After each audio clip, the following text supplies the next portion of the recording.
What's up, everybody? Welcome back to Brooklyn Boxing Podcast. I'm Pat Healy, joined with Phil Hawes here, UFC Middleweight, and we're sitting live at Joe and the Juice here. Shout out to Ronnie and Sonny for hooking it up. This is the spot here in Miami, a bunch of locations, great food. You're already seeing the brands right here. You got the water, the coffee going. It's great stuff, great stuff, great stuff. Yeah, but thanks for coming on. We're excited to have you. Most of our listeners, as you know, we talk with a lot of boxers, a lot of promoters, managers in the fight game. But we're definitely going to be having more UFC fighters on, more MMA. And I am definitely a fan of both sports. Yeah. Likewise. But Phil, great to sit down here and talk to you a little bit. Yeah. I know you're relatively new to Miami, right? Yeah. I've been here since maybe like a year now, but I'm still with training and everything else, it's hard to really grasp it all. So I'm still getting bits and pieces. Yeah. It's a cool vibe. I mean, it's hot as hell today. I was walking over here sweating. I'm can't drink enough water. Yeah. In the Fifth Street gym, where you're getting work in at the moment, it's that's a different animal. That's a different animal. Sauna at all times. It's crazy. Yeah. I think when I first saw you in the gym at Fifth Street, the first thing I noticed, I was like, man, that dude is big. Yeah, a little bit. I was like, this guy's big for a middleweight. You got some tree trunk legs. Yeah. But in that Fifth Street gym, you must be sweating off those pounds pretty easily, right? Yeah, man. Just like you said, it comes easy. It's a sauna in there, and I think it being so hot in there, part of me is man, turn on the AC or something. But then part of me is oh, it's building that mental toughness. So I enjoy being there. I love the vibe, the family vibe, and everything, and the heat. Like you said, the heat. Definitely do that. The heat. Sometimes when I'm in there and I'm looking on the walls and I see the Ali photos and obviously the history of the Fifth Street gym with Ali, I think about his fight with Frazier in the Thrill of Manila. Yeah. Because with the lights on him and the heat outside, people said it was over 100 degrees. Yeah. They dropped 10, 15 pounds of water weight through that Easy. fight. Yeah. And I'm like, all right, I can jump rope a little longer. 5 more minutes, Yeah. I heard stories like that too. You almost passed down the corner and pushing each other to get back out there. Yeah, that's wild. Yeah, that's cool. Total war they went through. But I think the people listening, of course, you got a fight coming up that I definitely want to talk about versus Duron Win. Yep. And very soon. So I'm sure you're priming up for that. Yeah. Tell me about maybe Duron as an opponent. I know you have a wrestling background. Yeah. He's over at AKA with Khabib and Daniel Cormier, and they got a lot of those Dagestan wrestlers over there. But you're a wrestler too. Yeah, I dabble. Yeah, I dabble a little bit in wrestling. I'm a Division I wrestler, JUCO National Champion. You know what I mean? Been in the NJ circuit for a while. Duron as an opponent, he's tough. He's a tough wrestler, you know what I mean? He won his last fight. He had some ups and downs in his career with UFC. But like you said, he's out there with AKA, a great gym in California, under the likes of Daniel Cormier, Khabib. We got those Dagestanis, like you said, and they're tough, So I'm not overlooking him at all, I know he's going to be tough. I know he's going to be game. I know he's kind of on that. This might be my last fight if I don't do well. So we're just prepping, like you said, at Fifth Street and doing everything at Sanford and just, dotting our I's and crossing our T's and trying to make this the best performance you guys ever seen. Yeah, we're excited to check it out. I know everyone listening is too. With the wrestling base, I think what's really interesting right now is the UFC. When you look at the origins of the UFC, it was the jiu-jitsu guy versus the boxer. And it was finding out what skill set was the top. Superior, yeah. And, right now in the UFC, we're really seeing that wrestling is the clear advantage. In almost every weight division, it's a wrestler who's champion, but Equalizer, not a middleweight. Yeah. With Israel, a guy who's been able to kind of stifle some guys with his movement. And, of course, his fight with Derek Brunson, he was able to negate that wrestling. Yeah. All that being said, there's a ton of wrestlers in the top 15. So how do you see yourself maybe outside of your wrestling ability being able to launch yourself into those rankings? I believe I'm a well-rounded fighter. I know I'm a well-rounded fighter. I fought in Thailand. I fought kickboxing shows in Madison Square Garden. And I think a lot of wrestlers don't bring that same experience. They just wrestle and then they got into MMA or maybe did some boxing. But I've fought in martial arts where I can't use my wrestling, just strip myself of my best tool and just stand there and strike. And so I think that experience is going to help me catapult me above those other wrestlers, you know, and really give Izzy a challenge once we meet in the octagon, you know. So I'm excited, and I can't wait to show people that I'm more than a wrestler. Yeah, definitely. I think, like you mentioned, your fight or your training over in Thailand, something I was really interested in your journey as a fighter was basically some of the setbacks that you had earlier in your career, but then you went to Thailand to address those issues. You got that experience, and then you came back, and now you're on a tear back into the UFC. You've been with all types of different promotions.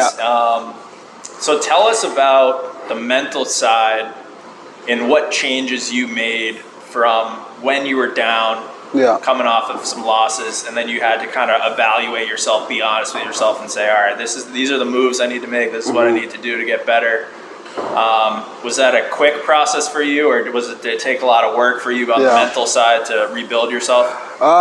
Nothing great ever is a quick process. You know, it's always a long, sturdy, day in, day out type of thing. So like you said, I took that tough loss off the Contender Series. So then I was like, man, there's a hole in my game, and I got exposed, and I got to figure it out. I think a lot of people take a loss and they're just like, oh, let me just get back in there. You know, that's not me, you know, but like I really analyzed it and picked it apart and like, okay, there's a hole in my striking. Let's go to Thailand. Let's immerse ourselves in this and just do nothing but striking for about 2 months. And then we got our first competition in Thai boxing. We won that. Then I was like, I'm not done yet. Let's go back to stateside, you know. And then we started doing more kickboxing, and we fought in the MSG, strictly kickboxing. And then I won that. And then as time progressed, I was like, okay, now I'm ready to get back in this MMA thing, you know, where I started and like cultivated all these skills, and now I'm ready to be the fighter who I believe I was back then, you know. But like, you know, the losses makes the up so high, you know. So I'm just blessed to have those losses, as unfortunate they were in the past. But now I'm here, and I'm on a tear, like you said. I haven't lost a fight in, I don't know, like maybe these are going on 4 or 5 years. You know what I mean? So I'm really excited, and I'm just getting better, you know. Being surrounded with this great atmosphere in Miami, you know, it's like a vacation and great training. It's always warm, you know, flip flops, and just the lifestyle out here is just amazing. So I'm just blessed that I had the loss. So now I'm here, and catapulted me to where I'm going to be right now. That's kind of the wrestler mentality, right? Not that I'm not a wrestler, so I don't really know the mentality, but from listening to wrestlers talk about it, you know, you take losses when you're in these wrestling tournaments, and it's such a grind. So you obviously have that, right? So you were able to evaluate and pick yourself up pretty quickly. I mean, not a quick process, but mentally you were able to make So that. some people, like you said, some people don't come back from that loss, and it's just that mental toughness that wrestling instills in you. So that's why I think a lot of people say, like, hey, wrestling's a great foundation because it teaches you self-discipline and things like that. Like, you hear Joe Rogan say high praises about wrestling. It's the greatest base in the world, you know. And I'm a little biased, but I'm agree. No, I agree. I mean, even Bruce Lee, I think, talked about how Western boxing and wrestling are the two. If you have those two bases, like, you're the most dangerous out of all the martial arts. As a boxer now, you're sparring with Daniele Scardina tomorrow, a guy who's having a ton of success at 168 pounds. He's got a fight coming up as well.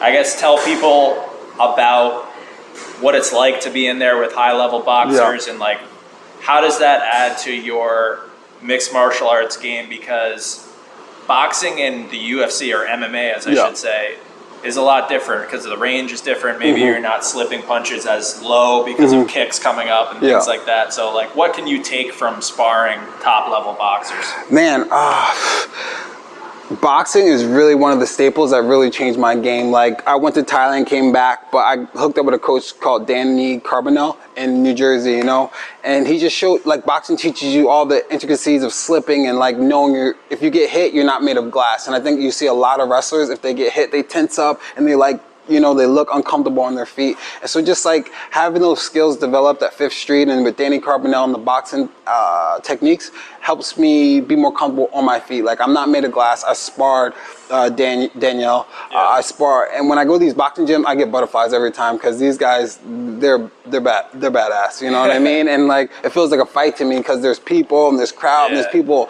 chattering and then oohs, ahs. It's like it's so like a fight, and that's why I put myself in those environments. You know, because when I go to the fight, I'm like, this guy's not Danny. You know what I mean? This guy isn't the guy I just went 5-6 rounds with. You know what I mean? And it just makes the fight easier. Yeah. What about some of those pre-fight feelings or nerves? Yeah. With the UFC, kickboxing, Muay Thai, wrestling, because you were a JUCO National Champ. Yeah.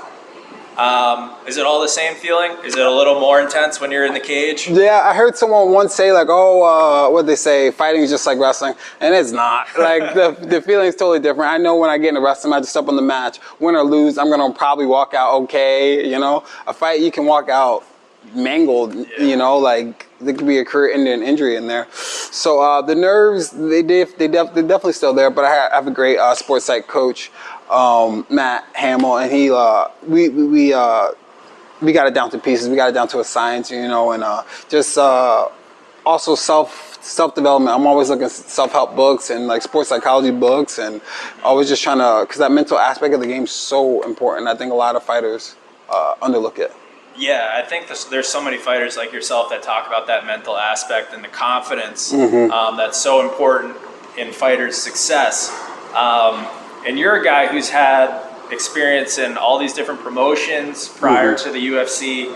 I know you've been in a lot of different gyms with some great coaches. Like you were at Tiger Schulman's in Thailand, and Jackson Wink and the Black Zillions when they were around. And you must be like taking just pieces from everyone, right? So you must feel like it's all kind of forming together now, those years of just gathering knowledge everywhere. I couldn't have said it better. Like a lot of people, I know if you have a coach, you want to stick to that coach. But like I've been blessed to have so many different aspects and so many different influences. Like you said, John Jones, Six Gun Gibson in New Mexico, you know, training down here, guys with Rumble and Tyrone Spong, Daniele, Fifth Street Boxing, you know, New Jersey, Danny Carbonell. So many gyms and so many people, and I'm just picking it, like just like Bruce Lee says, you know, take what's useful and discard what's, you know, exactly. And I'm just, that's what I'm doing in this game, and the results speak for itself, I believe. Yeah, no doubt. You're on a tear. At your beginning, so when you won the JUCO National Championship, was the UFC or mixed martial arts in your mind at that point? Like, tell us about how you got into MMA. Man, to be honest, mixed martial arts was nowhere in the picture. Before I started really understanding it and practicing, like I thought these guys were crazy. Like I remember like back when my brother brought home the video game, and I was like, dude, these guys are insane. I will never ever do this. And now like I base my life around fighting people in the cage. So when after I was still wrestling, I was getting ready to graduate. And I was just like thinking about the bigger picture, you know, and my friend invited me to an MMA gym, and I love to compete. So I'm like, all right, let me try this, you know what I mean? Just like a wrestler, like I said, like I was uncomfortable. I never been in a street fight ever, you know? So like the first time I ever throw a punch is in an actual gym with actual fighters, you know? So it's like a different level, you know?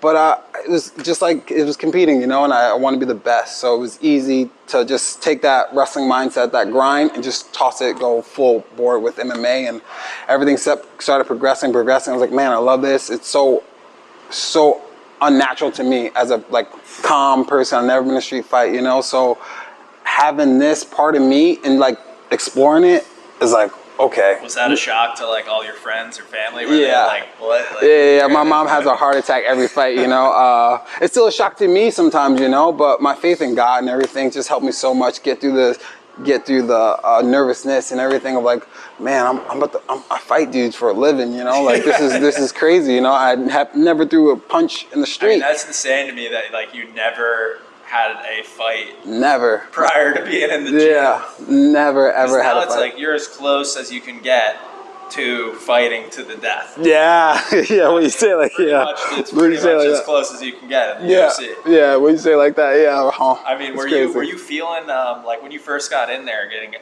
like elbowed and kicked and all this stuff? Like, how'd you react to it? Man, were you like, man, like did it take a minute to? Yeah, the digest it and all. You okay with that? Yeah, man. It just like I was a wrestler and dudes are punching me in my face. I'm like, oh. You're used to the contact. Though, yeah, I'm used to exactly the one-on-one competition. So that wasn't as bad, but getting punched in the face, you know, it's still tough. It's still tough to this day, you know. But Man, it's so much fun and so many sports in that sport. MMA, like it's hard not. If you like, I would say if you like instant gratification, I would do MMA or sports because like you can see yourself progressing like each day. Like, oh, I learned this cool technique in boxing. Okay, I learned this cool technique in jiu-jitsu. So like it all translates to me and it's all fun to me. Yeah, I think like what you said about seeing yourself get better, like level up. I just started taking jiu-jitsu fairly recently, so I'm not at that stage yet where I'm really seeing too much improvement, but a little bit. Yeah. But like I've obviously been a fan of MMA for a while, and I listened to a lot of different fighters across all arts, and that's a common theme. Like in jiu-jitsu, people talk about how much it does for their life, and I know are you a brown belt? Yeah, brown belt. Brown belt now. You know, obviously you've been training for a while in jiu-jitsu. It's a pretty crazy thing from a wrestler to go into jiu-jitsu. Like you have a little bit of an advantage, right away, because you have some knowledge of like how body to grapple. Awareness. But at first, was it a shock how easily you could get submitted? Oh man, I was getting sub left and right, man. Like had no idea. Definitely when you put them in that gi, it's a game changer. From no gi to gi, it's like night and day, different worlds. You know. What are you doing? Gi or no gi? So. I'm doing gi now, but when I first started, shout out to Wanderson over at Fifth Street. He's been doing the classes. Oh, okay, good guy. He's a good guy. Yeah. When I first joined, you know, I'm fairly athletic, and I don't have a wrestling background, but you know, I have some understanding of just kind of how to move. So I had no gi on, and I was surviving like a little bit, but he was choking. Like frequently choking the shit out of me. And I was like, man. But then when you put the gi on, then I was like, okay, I really can't survive even for a second now. It's like I can't even move. Like he just grabs a hold of you. And so I've been doing gi now, and there's another guy, Levi, who's been coaching, so shout out to him. But it's been, man, what an eye-opener, like rolling around with, like for Wanderson, for example, I don't know how much he weighs, but I would guess, you know, 30, 40 pounds less than me. And, you know, it's very humbling. You realize, wow, this doesn't really matter that I'm way stronger than this guy because he's twisting me up. Like, it's an eye opener for sure, huh? Yeah, it's big time, big time. So, what are some of your favorite submissions, maybe, that you've learned? Man, my favorite submissions, I really like, you know, as being a wrestler, you know, I prepare for the worst situations. So I like being off my back. I like throwing some arm bars. You do like being on the back. Because as a wrestler, people don't think like you're comfortable on your back. So if I get in a fight one day, I probably shouldn't be telling people this, but like, you know, or I get in a fight one day, I get taken down. I'm like, I'm comfortable there. You know, like my last fight, I got taken down, and whatever, got back to my feet. You know, and my buddy, we talked later about the fight. He was like, oh, the fight, you were on your back, blah blah blah. I was unsure of it. You know, I was like getting scared, worried, but I was like in my head, I'm like, dude, I'm always on my back. Like I don't care. Like you know what I mean? Like I'm a wrestler. I know I got that in my back pocket, but jiu-jitsu, I think with jiu-jitsu, you gotta learn everything. You gotta be on your back. You gotta be comfortable with someone on your back. You know. So what about you? What's your favorite submissions? Well, there's not too many in my arsenal right now. But I mean, what do we got? I have been I feel like I like trying to go for the arm bars. Are my favorite thing to try to go for.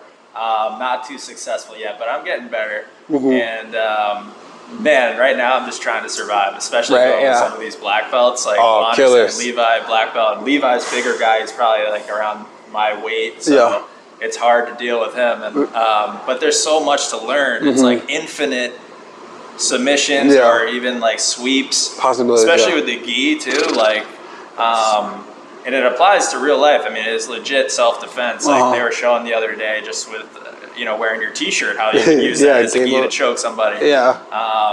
Yeah, crazy game, but interesting to hear that you're comfortable being on your back, because a lot of wrestlers, that's like hardwired into you to not be on your back. Right? 100%. You see a lot of wrestlers and they get uncomfortable once they're on their back, but I think if you're going to be in the art, dive in the art, you know what I mean? And I think being on your back is part of the game, you know? So if you, just like you said, a street fight, if I'm on my back in a street fight, I can't be like, wait, time out. I didn't train this part, you know what I mean? Like, Right. That's cool. Well, we're all excited for your matchup against Duron Win. You know, I think it's very interesting. He's kind of a short, compact wrestler, throws some big overhands. He's kind of like a mini DC. Right, that's what they're saying. That's what they're saying. That's what they say, He's kind of like a mini DC, but yeah, we'll see. I mean, it's going to be very exciting. I know you're ready to go. You're sparring with top-level boxers now. and you got the wrestling background. Last thing I do want to talk about, I just kind of remembered as talking about the UFC rankings right now, middleweight, and I was just looking through the list. Yeah. And I'm like, man, like there is so many good guys in this division right now. It's got to be one of the hottest in the UFC. Yeah. Not to look past Duron in any way, but at what point do you see yourself trying to challenge one of those top 15 guys and get yourself in that?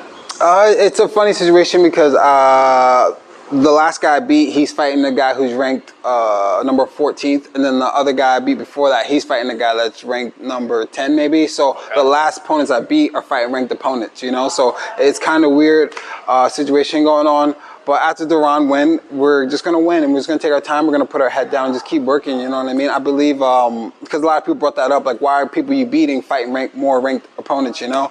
But I believe the cream rises to the top, you know what I mean? And everything's going to sell itself out. I'm just going to keep working like I've been doing and training hard, and the opportunity's going to come. So, like, I don't care about the rankings. I care about the world title, and that's what we're shooting for, you know? So it's only a matter of time. Yeah, only a matter of time. You heard it here first, live at Joe and the Juice here in Miami Beach. Yeah. My man, Phil, thanks so much. My man. That was fun to talk to you. Thank you. I'm going to swing by to the gym tomorrow and watch you guys spar. That'll be fun. Yeah, for sure. But give everyone a shout out where you can...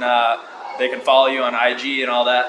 You can follow me on Phillip Hawes at IG, Twitter, same thing, Phillip Hawes, PHILIP HAWES. I keep it simple, you know. There you Phillip go. Hawes. Keep it simple.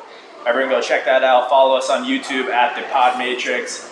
And make sure, obviously, to tune in for the fight coming up October 9th. And that will be against Duron Win. Big fight. Yep. And huge implications on the line. We'll see what is next for this future champion right here. Hey, there we go. My man. Appreciate it.